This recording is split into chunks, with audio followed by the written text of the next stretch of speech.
Привет! Вы слушаете радио Вашингтон. Меня зовут Ксения Туркова. Это подкаст «Американский фокус». Расскажем, какие события сейчас в фокусе внимания американцев, а также о фокусах и фокусниках современной истории. В этом выпуске война между Израилем и Ираном закончилась. Трамп договорился с Нетаньяху о газе и поговорил с Зеленским на саммите НАТО. Верховный суд разрешил депортировать мигрантов в третьи страны, а Госдеп потребовал от просителей виз открыть профили в соцсетях. Мэром Нью-Йорка может стать социалист Зохран Мамдани. Он неожиданно победил на праймерис. Итак, главной новостью с самого начала уходящей недели стали сообщения о бомбардировках Ирана. США нанесли воздушные удары по 3 объектам ядерной программы Ирана – Фордо, Натанзе и Исфахане. Пока мировые лидеры организации реагировали на эту новость, а политики и общественность в Америке обсуждать, может ли президент фактически вступить в войну без одобрения Конгресса, события стали развиваться невероятно стремительно. Израиль пережил несколько дней бомбардировок, также Иран атаковал базу американских ВВС в Катаре. После Дональд Трамп объявил, что Израиль и Иран договорились о прекращении огня. Израильский премьер Нетаньяху уже заявил, что операция против Ирана, начавшаяся 13 июня, завершена. Иранское телевидение объявило о начале действия режима прекращения огня. О том, что это противостояние ушло в прошлое, заявил и Владимир Путин. Однако при этом лидер Ирана Хаменеи поздравил народ с победой над Израилем и США. Цитата: «Режим США вступил в войну напрямую, поскольку считал, что в противном случае сионистский режим будет полностью уничтожен. Он вступил в войну, пытаясь спасти этот режим, но ничего не достиг», сказал Хаменеи. Остаются и вопросы о ядерном оружии Ирана. Действительно ли оно было уничтожено? Глава ЦРУ Джон Рэдклифф сообщил в четверг, что ключевые объекты ядерной инфраструктуры разрушены, и на их восстановление уйдут долгие годы. Впрочем, он не сказал, что ядерная программа Ирана полностью ликвидирована.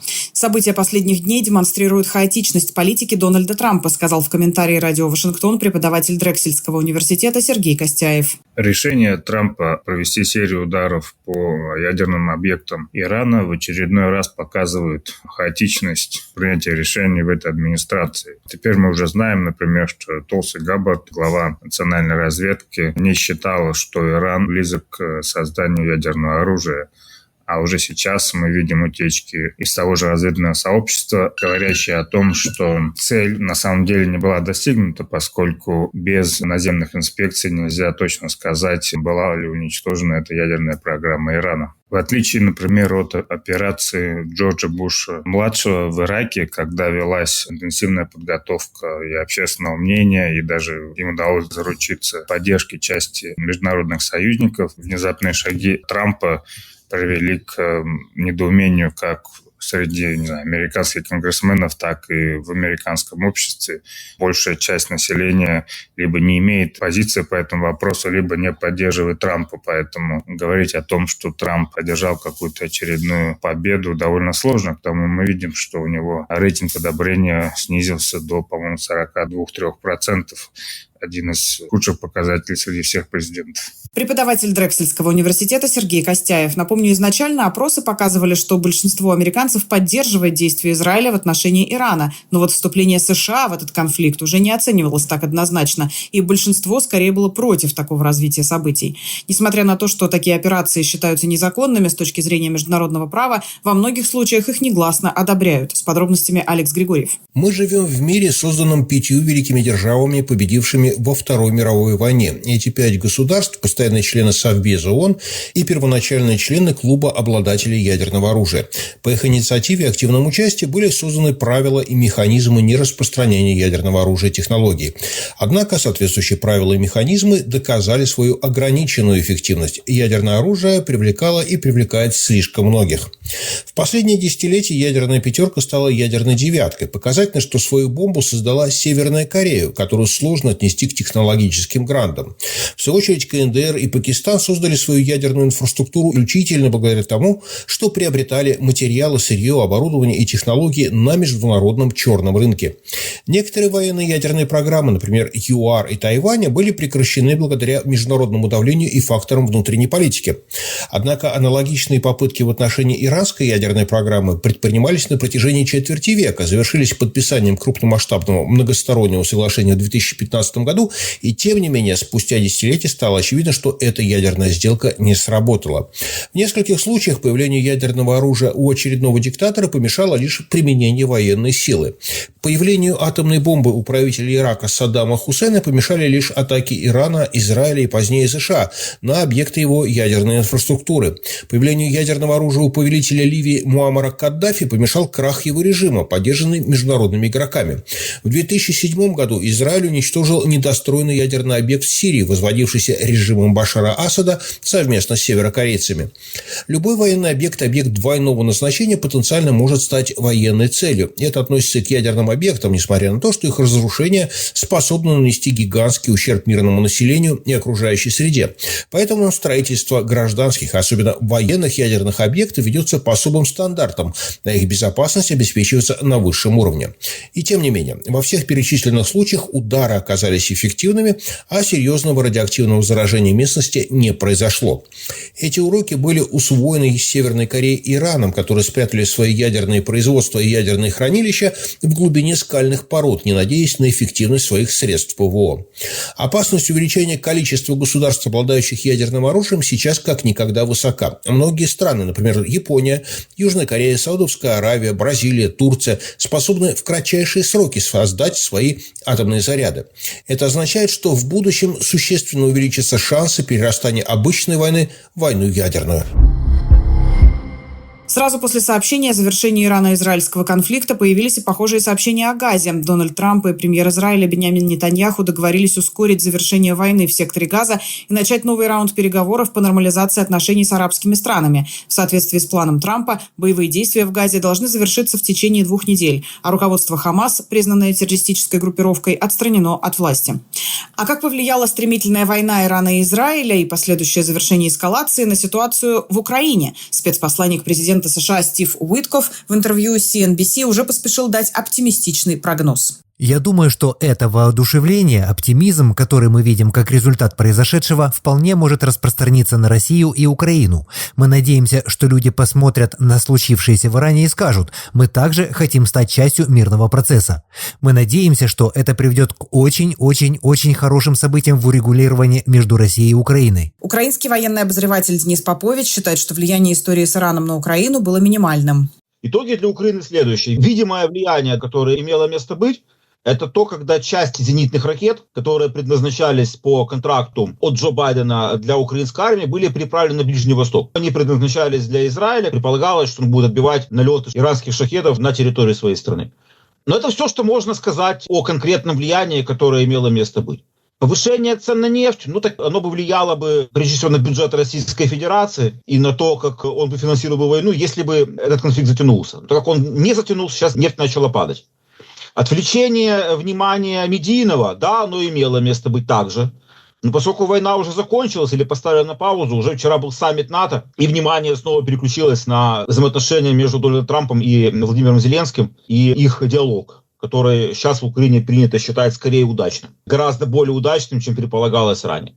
Поэтому на сегодняшний день я бы выделил только переправку вооружений, которые предназначались Украине. Скорее всего, по словам Дениса Поповича, не повлияли бомбардировки Ирана и на производство дронов, поскольку сейчас оно уже поставлено на поток в самой России. Сейчас говорят о том, что Российская Федерация полностью уже локализовала сборку дронов со своей территории.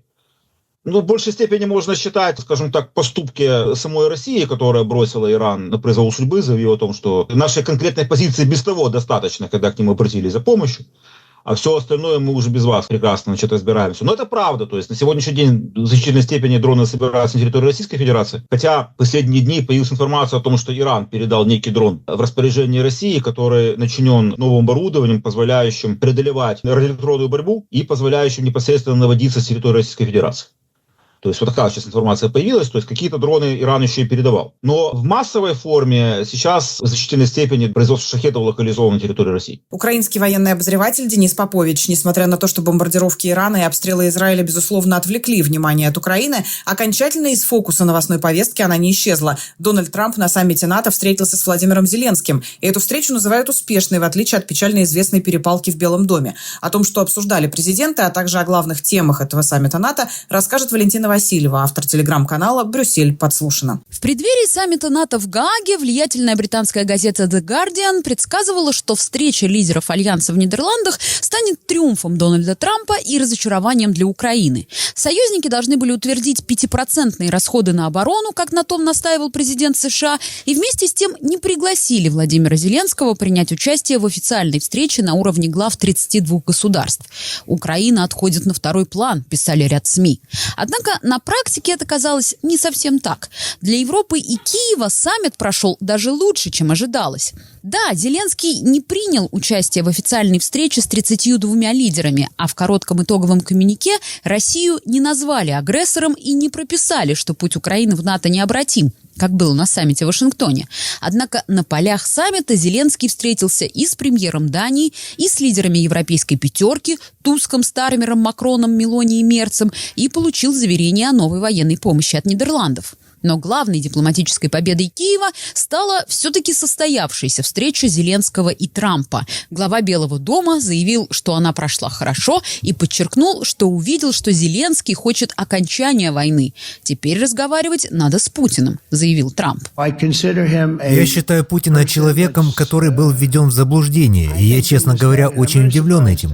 Я думал, что мы сможем решить это легче. Я разрешил 4 конфликта за это время, но Путин звонил мне по поводу Ирана, сказал, что он близок к Ирану и может помочь нам найти решение. Я ответил: нет, ты должен помочь мне найти решение с Россией, и я думаю, мы будем делать это. То, что Трамп в итоге встретился с Зеленским, обсудил с ним закупки американских систем ПВО для Киева и заверил европейских союзников в том, что США по-прежнему привержены 5-й статье о коллективной обороне стран НАТО, в сложившихся условиях, когда Трамп то вводит тарифы против Европы, то негодует, что европейские союзники недостаточно тратят на оборону, можно считать достижением для организаторов саммита.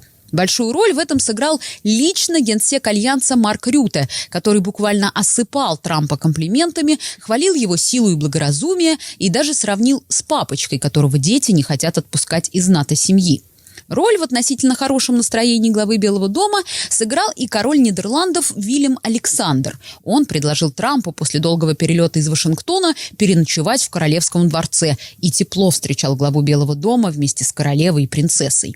В итоге Трамп саммитом оказался доволен, а вместе с ним свои плюсы получила и Украина. Как пишет издание «Политика» со ссылкой на 4 европейских дипломатов, госсекретарь США Марко Рубио в кулуарах саммита намекнул европейским коллегам, что Сенат может рассмотреть санкции против России в ближайшее время. А по данным источника агентства Bloomberg, который присутствовал в комнате во время встречи лидеров НАТО, Трамп заявил партнерам, что конфликт в Украине полностью вышел из-под контроля, и с этим нужно что-то делать. Что же касается итогового текста коммюнике, по словам источников, чтобы не раздражать главу Белого дома, из него убрали часть о необратимом пути Украины в НАТО, но генсек Альянса Марк Рюте на итоговой пресс-конференции об этом все равно сказал. Наше послание Владимиру Зеленскому и украинцам в том, что у Украины есть наша продолжающаяся поддержка, включая обещания на 35 миллиардов евро, которые мы уже сделали за первые полгода 2025-го. Еще обязательства последуют.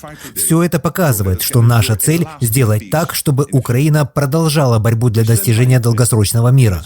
Мы стоим с Украиной в ее борьбе за мир и на ее необратимом пути к членству в НАТО. Так что в сложившемся геополитическом контексте можно смело считать, что этот саммит НАТО прошел хорошо, насколько это было возможно. Как говорят аналитики, сравнивать его с Вильнюсом и Вашингтоном не стоит. Тогда в США был другой президент и другая реальность. Это был репортаж Валентины Васильевой о саммите НАТО. В связи с разнонаправленными и порой хаотичными, но все-таки миротворческими усилиями Дональда Трампа все чаще возникает вопрос о Нобелевской премии для американского президента. Американский политик, конгрессмен Бадди Картер обратился в Нобелевский комитет мира с заявлением о том, что Трамп сыграл, цитата, «выдающуюся историческую роль в прекращении конфликта между Израилем и Ираном». По его мнению, глава государства предотвратил получение Ираном самого смертоносного оружия на планете. В свою очередь, правительство Пакистана в Исламабаде официально рекомендует порекомендовала наградить Трампа Нобелевской премией мира. По их словам, президент США заслужил ее за посредничество в деле урегулирования с Индией. В свой актив умиротворителя Трамп может записать и недавнее освобождение белорусских заключенных, в том числе политических и прежде всего народного блогера, оппозиционера Сергея Тихановского, а также журналиста «Радио Свобода» Игоря Корнея. Они вышли на свободу в день визита в Минск спецпосланника Дональда Трампа Кита Келлога. Какую роль сыграли именно США в освобождении политзаключенных и что они могли пообещать за это Лукашенко? Об этом мы спросили журналиста Еврорадио Змитера Лукашука. Лукашенко до сих пор уверен в том, что, во-первых, именно США – это то государство, та страна, которая является мировым лидером, которая влияет на то, что происходит во всем свете. И, безусловно, это та страна, и президент, решения которого он опасается. Это единственная страна, на которую он оглядывается, кроме России. И поэтому, естественно, он прислушивается, он желает быть услышанным в этой стране, и он хочет контактов с этой страной. С другой стороны, мы прекрасно видим, что сегодняшняя администрация Трампа – это та администрация, которая не против услышать Лукашенко и не против наладить с ним контакты. С другой стороны, возникает вопрос, зачем это нужно США? Ответа на этого вопроса нету, потому что абсолютно нету никакой информации, о чем шел, кроме политзаключенных, разговор между представителями администрации Трампа и Лукашенко. Стоит только отметить, что все-таки в этой встрече принимал участие Келлог. А, как известно, это представитель Трампа, представитель администрации США в Украине, и который занимается украинским вопросом, курирует вопросы Украины. Естественно, возникает предположение, что на фоне того, как заглохли и зашли в тупик переговоры по урегулированию войны в Украине, пытается администрация Трампа найти какие-то пути решения этого вопроса.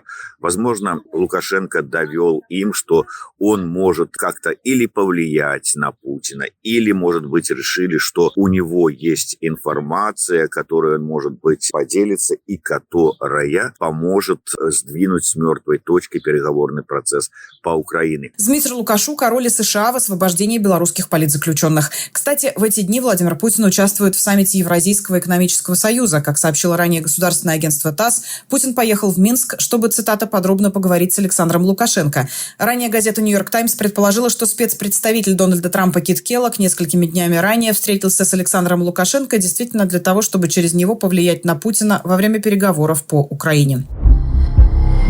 Все эти геополитические потрясения последних дней происходили на фоне потрясений внутри США, в первую очередь связанных с судебной системой. В пятницу Верховный суд США вынес решение, которое существенно ограничит возможность федеральных судей приостанавливать действие указов президента на всей территории страны. Это постановление может иметь серьезное влияние на баланс властей и судебный надзор за исполнительной властью. Дональд Трамп, чьи инициативы ранее неоднократно оспаривались в судах, охарактеризовал решение как огромную победу. Генеральный прокурор США Пэм Бонди заявила, что теперь удастся положить конец бесконечному потоку судебных ограничений, направленных против президентской политики. Однако правозащитники называют это серьезным отступлением от принципов верховенства права. Ведь теперь оспаривать решение Трампа будет фактически некому. Все решает Верховный суд с его консервативным большинством. Ранее одной из главных новостей недели стало решение Верховного суда, который фактически разрешил депортацию мигрантов в третьи страны, отменив таким образом майское решение суда в Бостоне. Ситуацию для радио Вашингтон прокомментировал юрист Игорь Слабых. С одной стороны, это действительно историческое решение, потому что, по сути дела, суд благословляет исполнительную власть на то, чтобы людей посылать в третьи страны, к которым они не имеют никакого отношения, без надлежащего юридического процесса. И с этой точки зрения это историческое решение. Но дело в том, что это решение принято по системе, которая называется Shadow Docket, такой теневой докет, теневая система, когда Верховный суд принимает решение в срочном порядке, и Верховный суд не объясняет своих решений. И, собственно говоря, решение-то оно не о том, что мы разрешаем в третьи страны депортировать людей. Решение о том, что мы считаем, что решение суда первой инстанции о том, что нельзя депортировать людей в этом конкретном деле, применяться не должно. При этом судьи не объясняют, а почему, собственно говоря, оно не должно применяться. То есть вот с одной стороны, это проблема вообще системы Shadow Docket, потому что судьи не объясняют себя, они просто говорят, мы решили вот так, а почему мы так решили и что конкретно мы решили, они не говорят. Но с другой стороны, есть все-таки надежда, что мы судей неправильно поняли. Но вот это вот мы неправильно поняли, это не то, что моя какая-то проблема, я неправильно понял. Я читаю большое количество американских юристов, в том числе там ведущих американских юристов, которые тоже не понимают, что сказал суд, и говорят о том, что, по сути дела, суд разрешил депортацию в третьи страны. Но здесь интересно развитие событий, потому что уже после того, как Верховный суд принял это решение, судья в первой инстанции сказал, что да, Верховный суд сказал, что меры по обеспечению иска, они не должны действовать, но я принимал другие процессуальные решения, запрещающие правительству посылать людей в третьи страны. Поэтому эти решения мои будут действовать, потому что их Верховный суд не отменил.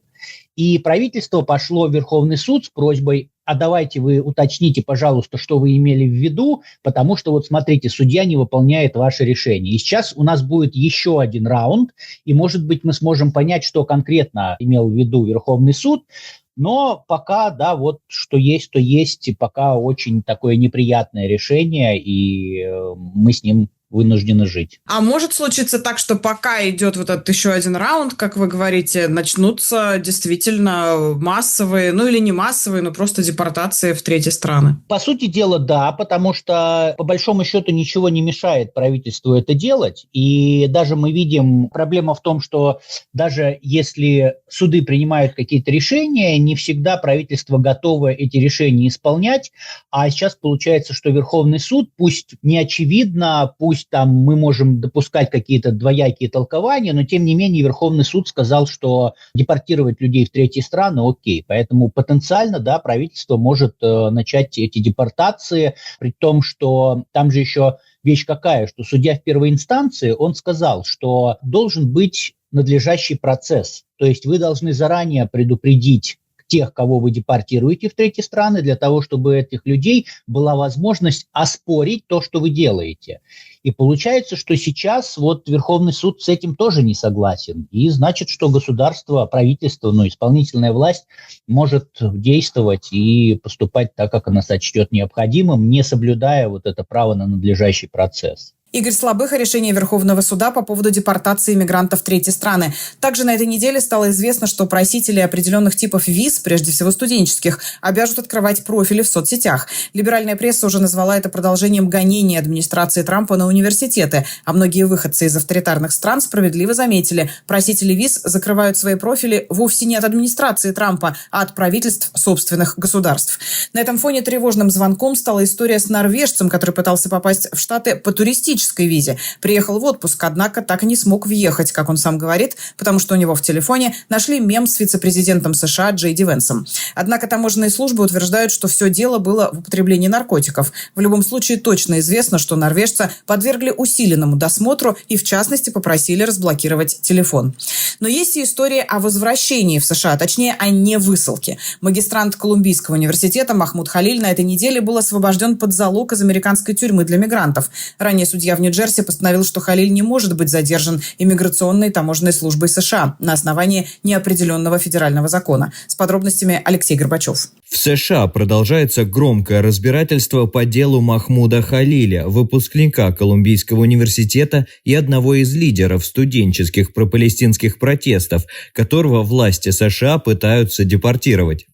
30-летний Халиль был задержан 8 марта и провел более 3 месяцев в иммиграционном изоляторе в Луизиане.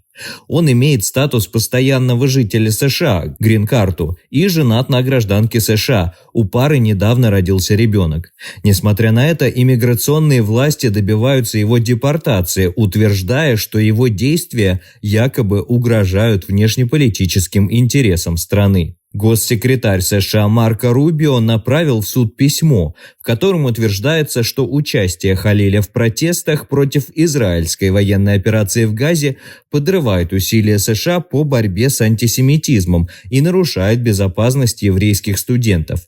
Халиль обвиняется в антисемитских высказываниях и связях, но прямых доказательств его принадлежности к радикальным организациям, таким как Хамас, представлено не было. Федеральный судья в Нью-Джерси Майкл Фарбиарс освободил Халиля под залог 20 июня, заявив, что обвинения недостаточны, а его заключение под стражу нарушает первую поправку Конституции США – право на свободу слова.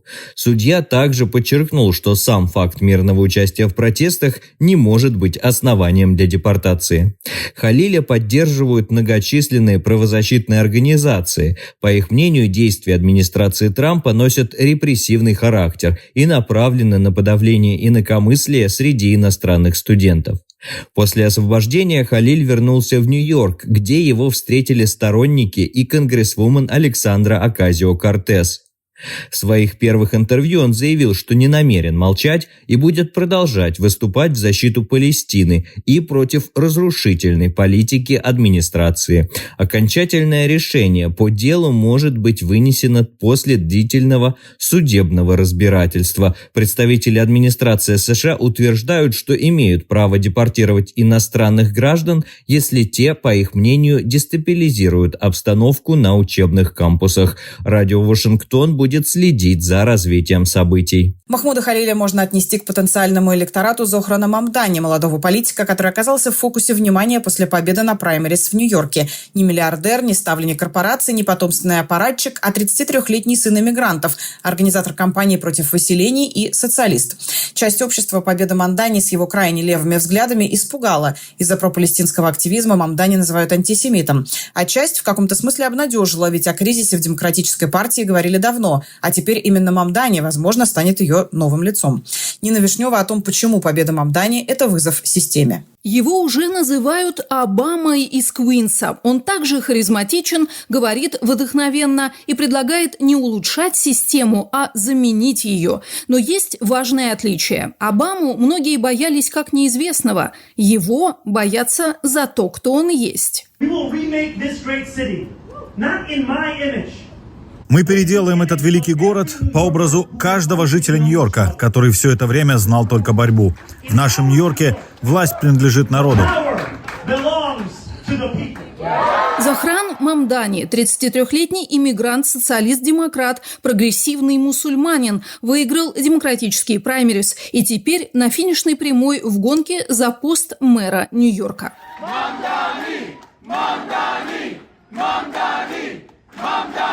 Мамдани родился в Кампале, это Уганда. Мать Мира Наир – кинорежиссер. Отец Махмуд Мамдани – политолог. Детство провел между Африкой, Индией и Нью-Йорком. Учился в одной из лучших в США общеобразовательных школ с научным уклоном. Затем в частном колледже, был социальным работником. Потом загорелся политикой и в борьбу за пост нью-йоркского градоначальника вошел уже трижды депутатом Законодательного собрания штата Нью-Йорк. Он пришел в ассамблею штата как часть волны прогрессивных демократов и сразу стал неудобным. Он против расширения полицейского бюджета, за жилье вместо тюрем, за народ вместо доноров. А еще Мамдани за бесплатный транспорт, заморозку арендной платы, муниципальные продуктовые магазины, прекращение военной помощи Израилю, налоги на элиту, иммиграционную амнистию и инклюзивный Нью-Йорк. И это пугает многих. Даже самого президента. В соцсетях в своем духе Дональд Трамп написал следующее. Стопроцентный сумасшедший коммунист выиграл праймерис демократов и на пути к тому, чтобы стать мэром. Он выглядит ужасно, его голос скрипучий, он не очень умен, его поддерживают все болваны. Окасио-Кортес и даже наш пропалестинский сенатор Плакса Чак Шумер присмыкается перед ним. Президенту США активно вторят и пользователи русскоязычного Фейсбука. Вот цитаты лишь из нескольких аккаунтов. «Он же антисемит», возмущаются одни. «Город превратится в полный отстой, а евреев в нем будут держать за терпил и идиотов», вангуют другие.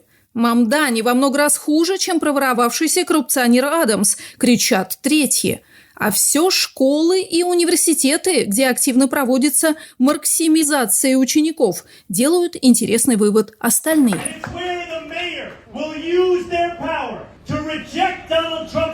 Здесь мэр будет использовать свою власть, чтобы противостоять фашизму Дональда Трампа, чтобы остановить массовую депортацию наших соседей агентами миграционной полиции. Чтобы наш город стал образцом для демократической партии. Мамдани поддержали Александрия Окасио-Кортес, Берни Сандерс и, что особенно важно, Брэд Ландер, занимающий пост контролера Нью-Йорка, один из самых уважаемых еврейских политиков города. Ландер тоже баллотировался на праймерис, но набрал незначительный процент голосов местных демократов. Политический союз с Ландером имеет огромное значение. За несколько недель до праймерис на Мамдани обрушилась грязная кампания. Его обвинили в антисемитизме, за жесткую критику Израиля и поддержку прав палестинцев. Он действительно требует прекращения военной помощи США Израилю и называет происходящее в Газе агрессией. При этом многие прогрессивные еврейские организации встали на его сторону. Быть против войны не значит быть против евреев, считают они. Я еврейка, и мне сказали, что он говорил некоторые вещи, которые немного пугают. Я не знаю, касается ли это Израиля и евреев в целом, или что-то о поддержке джихада, я не знаю точной цитаты.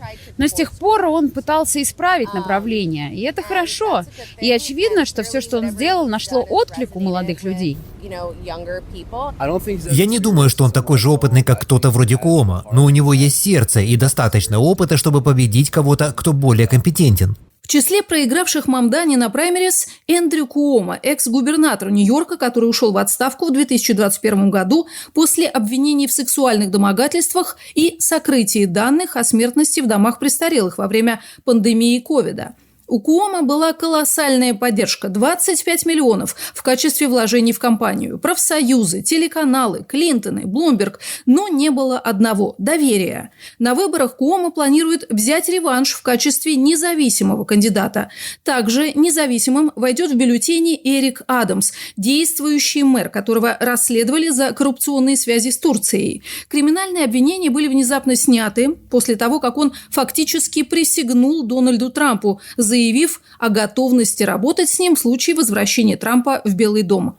От республиканской партии снова идет Кертис Слива, радикал, шоумен, основатель «Стражей метро». Это нечто вроде местной добровольно-народной дружины. Слива шумит, Слива спорит, но всерьез его не воспринимает не только родная партия, но, похоже, и собственные 16 кошек. Что впереди? Выборы мэра Нью-Йорка в ноябре. Мамдани будет противостоять системе, деньгам, истеблишменту, политическому прошлому и, да, муссируемым клише. Мусульманин равно опасно, социалист равно экстремист, иммигрант равно чужой. Но ведь Нью-Йорк не просто мегаполис, это барометр политических изменений в Америке. На этих праймерис демократов город подал четкий сигнал. Нью-Йорк устал от коррупции, цинизма и сделок за кулисами. Нью-Йорк хочет перемен.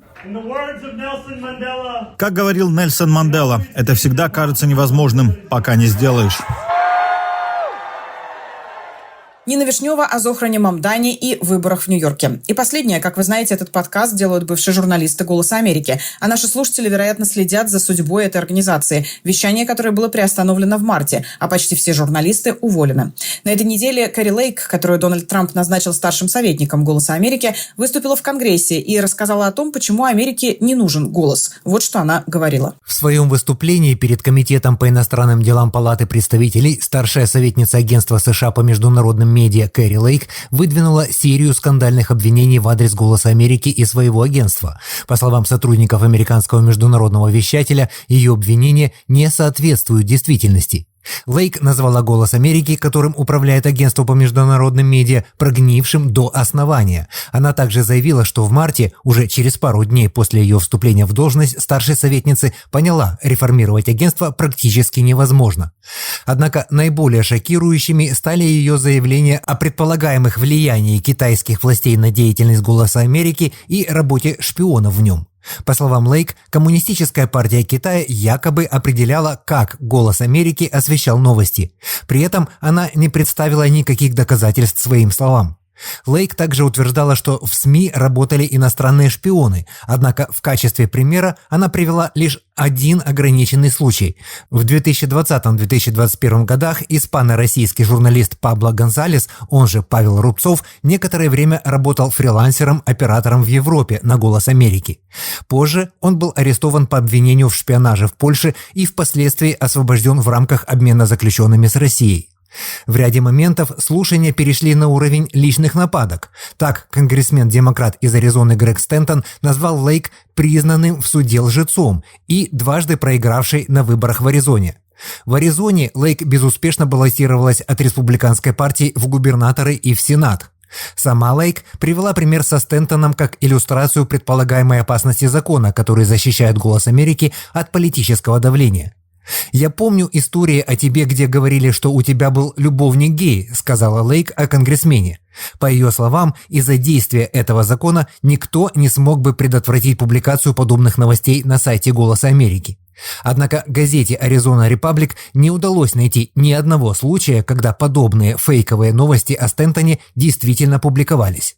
В комментарии радиостанции NPR директор «Голоса Америки» Майк Абрамовец заявил: «Конгресс должен попросить госпожу Лейк предоставить доказательства загадочных обвинений, выдвинутых на слушаниях». На прошлой неделе агентство по международным медиа уведомило большинство штатных сотрудников «Голоса Америки», что они будут уволены с 1 сентября. Ранее были уволены все внештатные сотрудники. Сам Дональд Трамп в соцсети Truth Social назвал «Голос Америки» леворадикальной катастрофой и призвал, цитата, «убить его». Радио Вашингтон тем временем продолжает свою работу. Если вы следите за событиями в Америке, подписывайтесь на наш канал. До встречи.